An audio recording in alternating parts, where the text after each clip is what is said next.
Os mais importantes temas que afetam o cidadão. A discussão de ideias de forma aprofundada. O debate sério que ajuda você a entender os problemas que acontecem no Brasil e no mundo.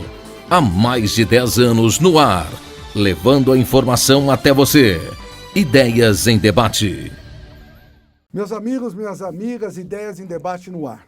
Hoje é um programa muito especial e, como todos vocês sabem, a Ideias em Debate convidou todos os partidos que pudessem participar conosco, aqueles que são candidatos majoritários nas eleições municipais que se avizinham. E, para nossa grata satisfação, nós estamos recebendo hoje aqui o Bruno Covas, que já é a terceira vez que está aqui no prédio, o prédio onde nós temos o estúdio, é em frente à prefeitura. Fizemos no ano passado o mutirão do emprego.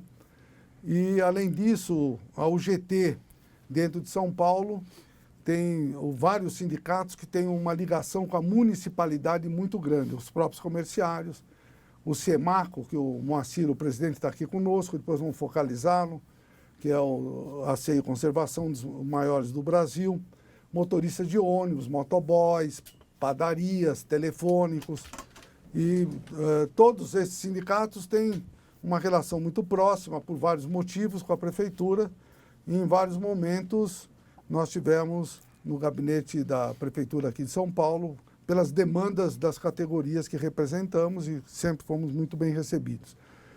Hoje nós vamos discutir um pouco, dialogar um pouco com todos aqueles que estão do outro lado da telinha. Por mais que todos conheçam, o Bruno é importante ele relembrar um pouco de como ele entrou na política muito rapidamente. E nós vamos falar de São Paulo. Vamos falar a maior cidade do Brasil. Eu sou apaixonado por São Paulo. Para mim, São Paulo, eu sou paulistano, mas mesmo que não fosse, São Paulo é uma cidade extraordinária, apaixonante. É lógico que nós temos aí antagonismo, né? Tem locais que, se estrangeiros vierem, Jardins, JK e assim, vão ver, nossa, isso aqui parece a Suíça. Porque é realmente extremamente extraordinária a arquitetura e a capacidade de expressão, né, que São Paulo tem em vários temas, gastronomia, turismo e assim por diante. Ao mesmo tempo, nós temos comunidades na periferia e algumas delas não têm nem água encanada. É uma cidade, como disse, uma das maiores do mundo, a maior do Brasil, e lógico que problemas e desafios tem. Então, a ideia é conversar um pouco do nosso Bruno, pessoa jovem, e todos nós, do mundo sindical em especial, sempre tivemos uma relação enorme com a família, com o avô, não é? Com o governador de São Paulo, e talvez não, com certeza a pessoa mais democrática que nós tivemos o prazer de conhecer, eu e o Moacir, pelo menos, que estamos aqui, e aquelas pessoas que estão na telinha também. Então, é uma pessoa que tem o berço, um DNA extraordinário nesse campo. Falar um pouco da conjuntura nacional e, no segundo bloco, só São Paulo. Bruno, as câmeras são suas. Muito obrigado. Obrigado, Patá, pela oportunidade para poder estar aqui. Parabenizar você por essa iniciativa democrática, abrindo espaço a todos os candidatas à Prefeitura de São Paulo. É uma pena que não é a mesma postura de algumas emissoras de TV que resolveram cancelar os debates que estavam marcados. É uma pena porque sem uma possibilidade maior que a população tem de olhar um pouco no olho dos candidatos, verificar qual o passado, qual a visão de mundo que eles têm, o que já fizeram para a cidade de São Paulo, o que se propõem a fazer. Então, parabenizar você pela abertura desse espaço democrático para que todos venham aqui falar, prestar contas e, nesse momento tão importante da democracia, conquistar o eleitor, né? Esse é o momento de poder olhar nos olhos dos candidatos, verificar quem é que está apoiando, quem é que está ajudando, verificar o passado de cada um e decidir o que é melhor para a nossa cidade para os próximos 4 anos. Eu nasci em Santos, litoral de São Paulo, vim morar em São Paulo aos 14 anos de idade, porque eu queria fazer política. Eu vim morar com meu avô e com a minha avó, porque era isso que eu queria fazer da minha vida. Deixei meus pais morando lá em Santos e vim morar aqui com 14 anos. Me formei em Direito pela USP, em Economia pela PUC, que eu achei faculdades importantes para quem fosse seguir a vida pública, Direito e Economia. Me elegi pela primeira vez em 2006, com 26 anos de idade. Fui eleito deputado estadual. Fui considerado deputado mais atuante pela ONG Voto Consciente. Fui reeleito em 2010 como mais votado do estado de São Paulo, também deputado estadual. Virei secretário de Estado do Meio Ambiente. Trabalhei na Secretaria do Meio Ambiente por 3 anos e meio. Depois, em 2014, fui eleito deputado federal. Fui o mais votado do meu partido do país. E aí, em 2016, fui eleito vice-prefeito de São Paulo. Em 2018, então o prefeito João Dória virou candidato a governador e assumi a prefeitura no dia 6 de abril de 2018, cargo que tenho a honra de ter, portanto, há 2 anos, quase 2 anos e meio. Bom, a cidade de São Paulo, como você falou, é uma cidade apaixonante, é uma cidade de milhares e milhares de migrantes e imigrantes que para cá vieram, gente do Brasil todo e gente do mundo inteiro que escolheram a cidade de São Paulo para poder trabalhar, para poder encontrar emprego, para poder empreender. A cidade que tem no seu DNA, portanto, não apenas todas as raças, credos e cores, mas, acima de tudo, tem no seu DNA a vontade de crescer, a vontade de trabalhar, a vontade de empreender, a vontade de fazer. E acho que o papel da prefeitura é aproveitar essa população que nós temos e dar qualidade de vida. A cidade de São Paulo é uma cidade que muitos querem vir para poder trabalhar, mas ainda tem uma grande quantidade de pessoas que querem sair daqui porque levam muito tempo para ir de casa até o trabalho, porque o custo de vida é alto, que às vezes não consegue uma vaga para o filho na creche. Então, o nosso grande desafio é dar qualidade de vida a essa população. Foram vários os desafios que eu enfrentei frente à Prefeitura de São Paulo. Quando assumi, caiu um prédio, pegou fogo aqui no Largo Paissandu, aqui perto da sede. Depois a cidade foi sitiada por uma greve de caminhoneiros, que deixou a cidade correndo o risco do desabastecimento. Peguei autorização judicial e fui com a polícia em refinarias para pegar óleo diesel, para não deixar os ônibus pararem na cidade de São Paulo, para a cidade continuar com coleta de lixo, para a cidade continuar a funcionar. Tempos depois caiu um viaduto na Marginal Pinheiros, recuperamos esse viaduto em tempo recorde, em menos de 6 meses ele foi devolvido à população. Verificamos o mesmo problema numa ponte que dá acesso à Via Dutra, que também teve que ser interditada. Enfrentamos greve dos professores, enfrentamos a maior enchente dos últimos 70 anos na cidade de São Paulo. Tive, inclusive, um problema pessoal, que fui diagnosticado com câncer já em metástase em outubro do ano passado, passei por sessões de quimioterapia.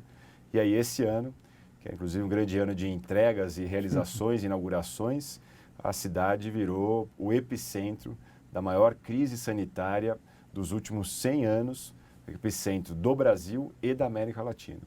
E não tem sido fácil tocar a cidade num momento como esse, em que há sempre muito discurso contraditório, como se o vírus fosse de esquerda ou de direita. O vírus é uma realidade a ser enfrentada, a cidade vem cumprindo bem o seu papel. Quero mais uma vez agradecer à população que fez o maior sacrifício para que a gente pudesse passar pela fase mais difícil do coronavírus. A gente já vem colecionando bons índices na cidade já há algum tempo. Final de maio, começo de junho, nós tivemos os piores índices aqui em relação à internação, óbitos, casos. A gente já está há 18 semanas com redução do número de óbitos na cidade de São Paulo.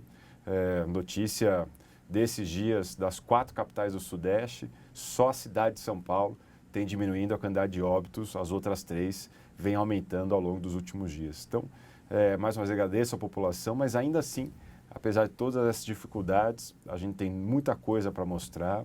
Foram 12 CELs entregues à população, 8 novos hospitais, além, claro, dos hospitais que só funcionaram durante a pandemia, como os hospitais de campanha, são 8 hospitais que ficam para a cidade de São Paulo, acrescentando mais de 1.000 novos leitos para a população. Renovação de 40% da frota, 1.500.000 metros quadrados de calçada refeita na cidade de São Paulo, garantindo acessibilidade e garantindo segurança à parte mais fraca da mobilidade, que é o pedestre, que é quem mais sofre aqui numa cidade difícil como a cidade de São Paulo. E muitos desafios a gente tem também pela frente, por conta da crise sanitária ter trazido uma crise econômica e social. o trabalhador que está nos assistindo sabe da importância do emprego, da importância da carteira assinada, da importância de poder trabalhar, e é exatamente isso que a gente quer ajudar, já que se a gente pegar aí, por exemplo, os piores 3 meses desta pandemia, os meses de março, abril e maio, foram 175 mil pessoas que perderam carteira assinada aqui na cidade de São Paulo. Então, é um grande desafio que está aí colocado, mas, modéstia à parte, a gente tem enfrentado vários e vamos enfrentar esse também, da retomada econômica e social da nossa cidade nos próximos 4 anos. Pessoal, eu não perguntei nada disso. Você vê que ele disse muito bom, prefeito. É muito feliz com as suas ponderações já bem ampliadas.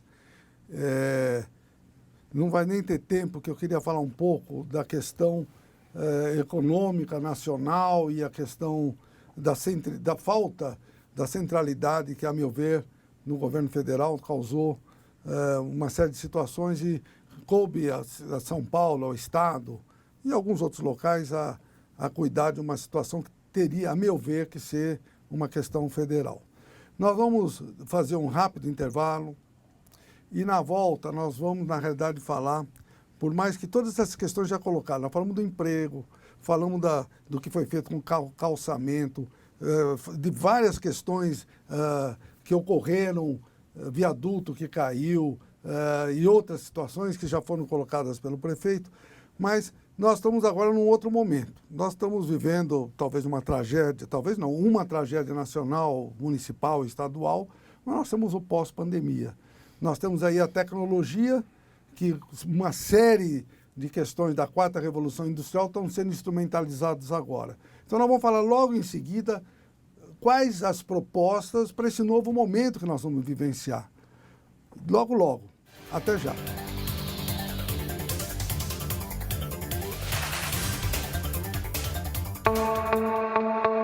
Vamos conversar com o presidente do Sindicato dos Comerciários de São Paulo, Ricardo Patá. Um bom dia.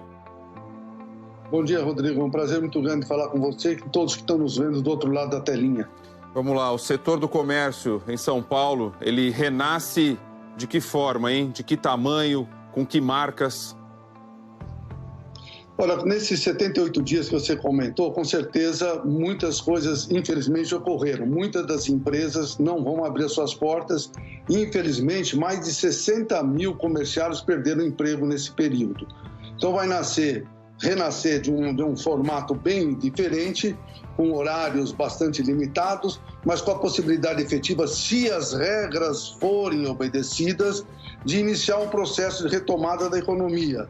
Mas, lógico, o sindicato tem uma preocupação muito grande com a saúde do trabalhador. E uma das preocupações, você mesmo passou várias vezes aí no programa, é a questão dos transportes públicos, que, a meu ver, ainda deixa muito a desejar e é um dos locais que mais poderá, infelizmente, ter a contaminação do vírus. Não, com certeza não faz sentido nenhum, porque a maior parte das pessoas, dos 500 mil comerciários, eles moram nas comunidades, moram nos locais da periferia de São Paulo, então são obrigados a tomar os transportes públicos, ou trem, ou metrô, ou os 2 ou os 3, e muitas vezes tem essas características de desrespeito para com o trabalhador, nesse momento que ele vai defender a sociedade, vai defender a vida, não é? E ele se coloca à disposição e muitas vezes não recebe os EPIs necessários e as proteções que são exigidas pela OMS. Olha, desde o início da pandemia, no site do sindicato, nós colocamos um WhatsApp e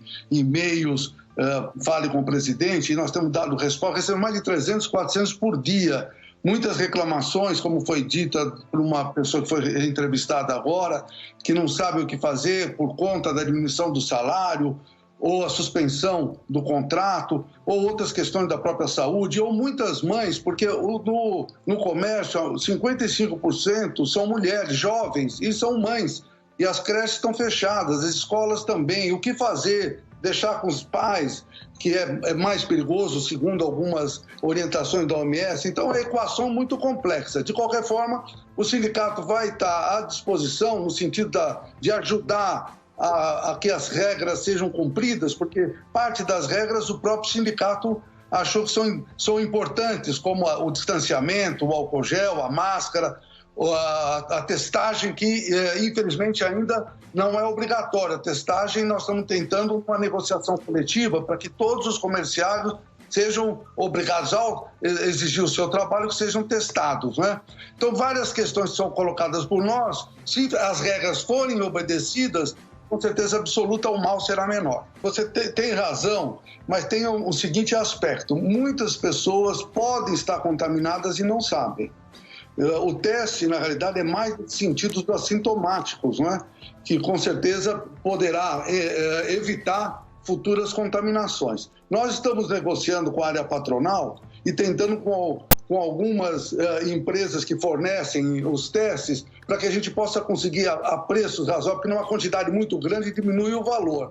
Mas é fundamental que é um investimento importante, porque significa realmente a possibilidade efetiva de diminuir a contaminação.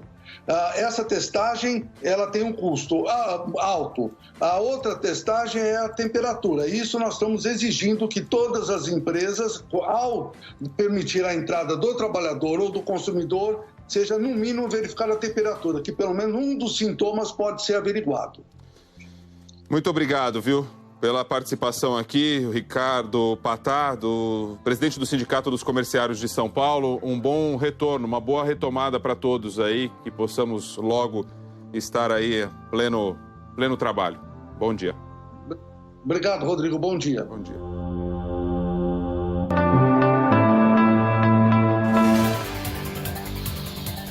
Meus amigos, minhas amigas, voltamos. Ideias em Debate, o prefeito Bruno Covas. Nós estamos agora no segundo momento do nosso programa. Eu quero agradecer muito a sua fidelidade, hein? Continue conosco. O pessoal do outro lado da telinha, vou lhe falar, viu? Está sempre nos subsidiando, às vezes reclamando, e faz parte. Agora, nesse segundo bloco, prefeito, nós temos ainda desafios, porque uma cidade desse tamanho é impossível. Ninguém tem a varinha mágica para resolver tantos problemas, tantas complexidades que nós temos. Nós temos a questão do emprego e, ao mesmo tempo, nós temos a questão da renda, né? É muito injusta a distribuição de renda nacional no nosso país.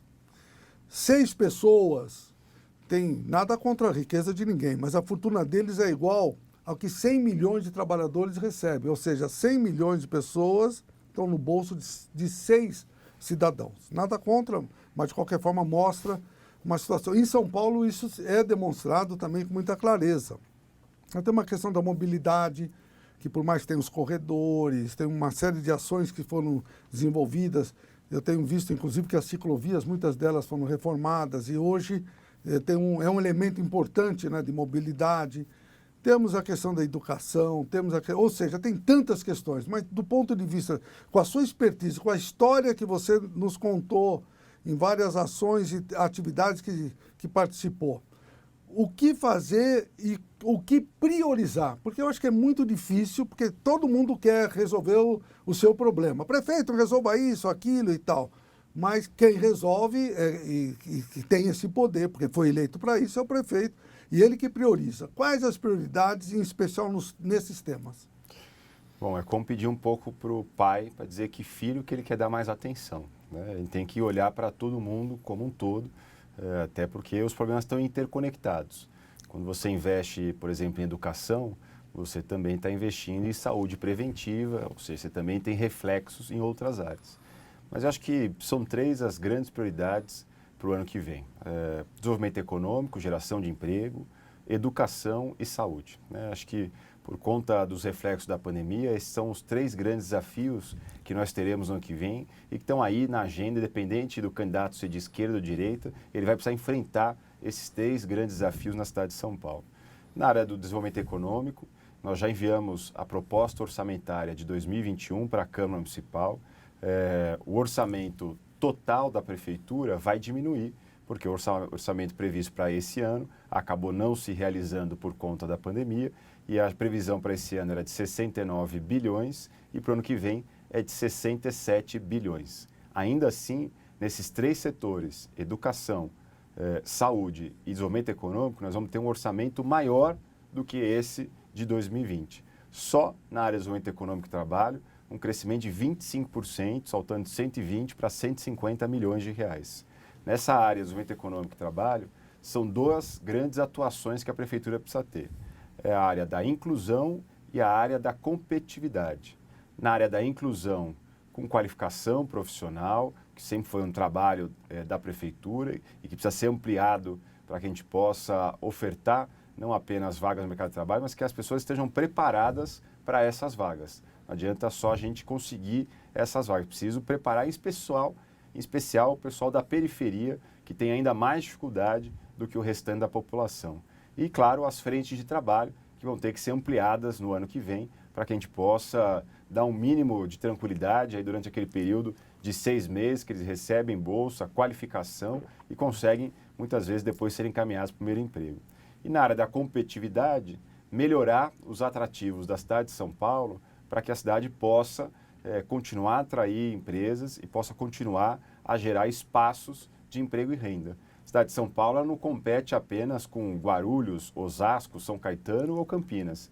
Ela compete com Madrid, ela compete com Londres, ela compete com Seul, é uma competição global que a cidade de São Paulo está incluída. E aí, toda a questão de desburocratização, facilitar a abertura de empresa. O prazo médio para se abrir uma empresa na cidade de São Paulo era de 120 dias quando nós assumimos a gestão.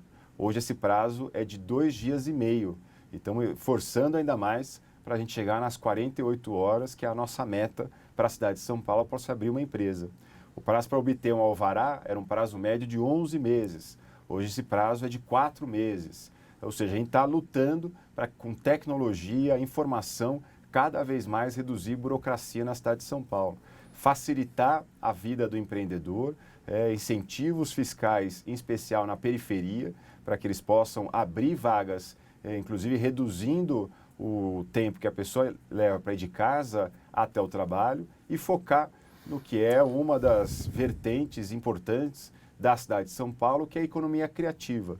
O setor cultura, o setor da gastronomia, o setor tecnológico, startups, games, ou seja, é uma área não apenas que é um pouco a vocação da cidade de São Paulo, até pela concentração grande de universidades que nós temos aqui, mas também é um setor que você pode, com mais facilidade, envolver o jovem de periferia para competir nesse mercado da economia criativa. Então, eu tenho a menor dúvida de que essa ação vai ser uma ação muito firme, muito forte, e vou querer contar com a parceria dos sindicatos para poder, em especial na área de qualificação profissional, aproveitar essa capilaridade que vocês têm na cidade de São Paulo.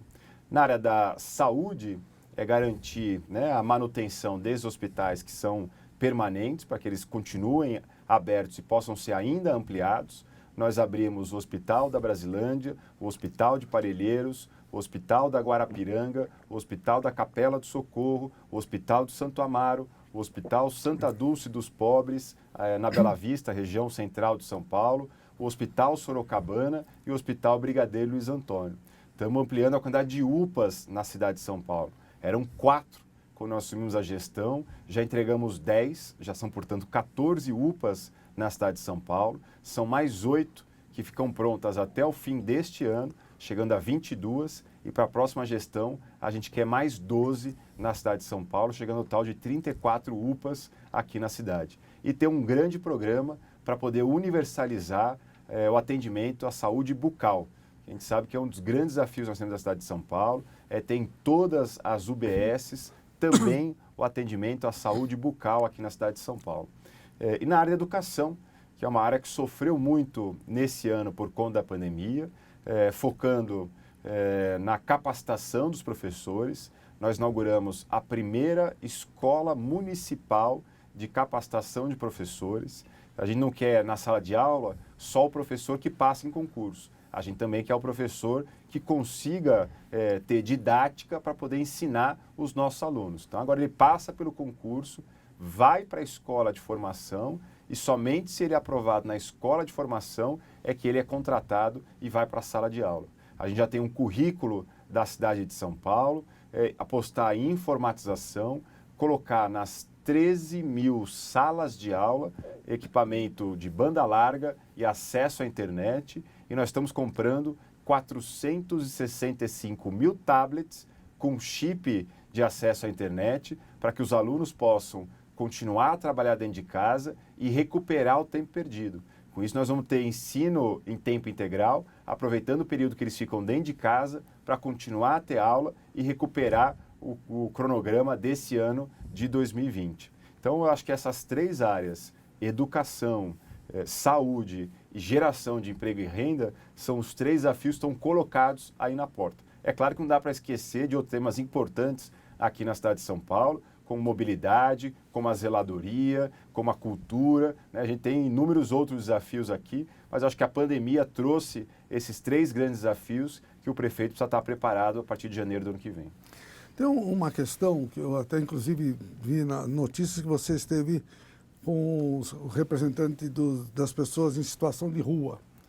Com a pandemia, a gente percebe, infelizmente, a gente vê em supermercados, nas padarias, as famílias até morando e esperando que os consumidores deem um arroz, um feijão. Isso agravou, com certeza. É um problema das grandes cidades, mas agravou. Tem um projeto para essas pessoas? Nós tínhamos 16 mil moradores em situação de rua na cidade em 2016. Esse número saltou para 24 mil no ano passado, em 2019. Já foi um aumento de 50%. E nesse ano ainda não tem um censo oficial, mas certamente deve ter aumentado ainda mais por conta dessa recessão econômica. Como eu disse, só nos meses de março, abril e maio foram 175 mil pessoas que perderam emprego, carteira assinada na cidade de São Paulo. Então essa ação é uma ação grande na área da assistência e na área da saúde.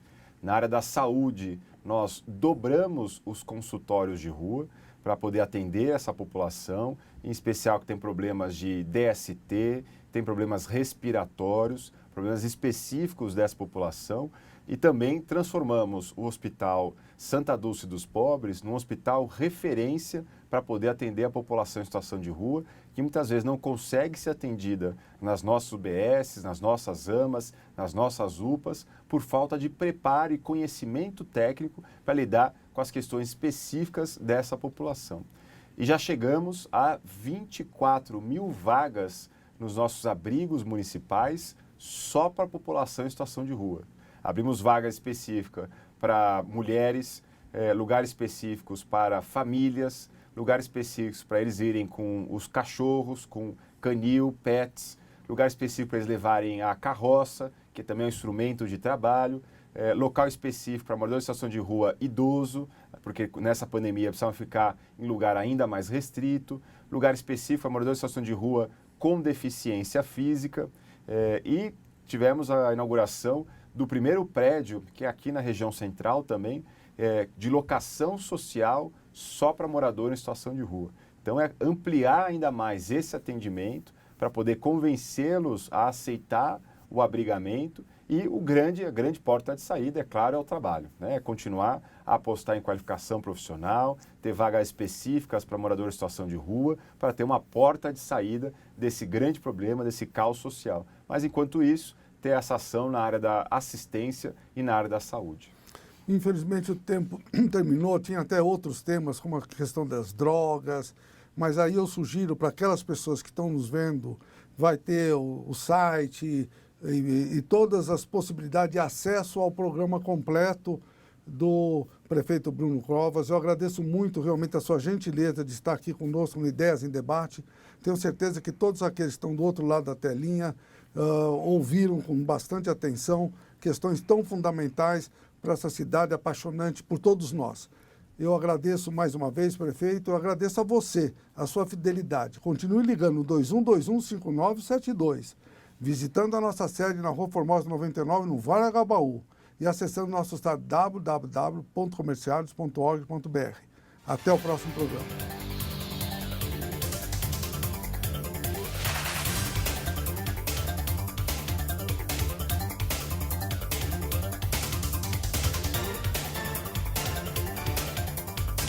Os mais importantes temas que afetam o cidadão.